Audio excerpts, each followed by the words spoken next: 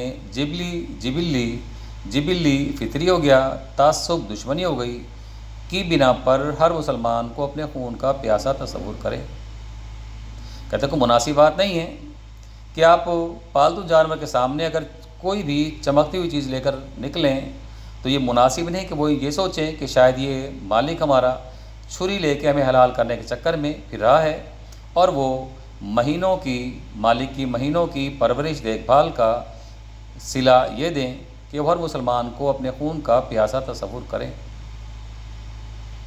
یہ بیٹا آپ کا پیراگراف چونکہ اہم تھا، اس کے حوالہ جات میں ابھی آپ کو یہاں دکھا چکا ہوں، ہم دوبارہ پھر دیکھ لیتے ہیں۔ یہ آپ کے میں نے حوالے لکھے ہیں، ہم کو ان سے وفا کی ہے امید، جو نہیں جانتے وفا کیا ہے، یا پھر ہم ہیں مشتاق اور وہ بیزار، یا الہی یہ ماجرا کیا ہے۔ یہ بیٹا آپ کا لیکچر نمبر 2 سال اول سے اور آنا گھر میں مرغیوں کا ختم ہوا۔ اگلے لیکچر میں ایک پیراگراف ہے، اس کی وضاحت ہم کریں گے۔ اس کے بعد 2 لیکچرز میں سبق میں کوئی اہم عبارت نہیں ہے، اسے ہم جسٹ ریڈنگ کر کے آگے بڑھانے کی کوشش کریں گے۔ لیکچر کا وقت ختم ہوا، اجازت دیجیے، اللہ حافظ۔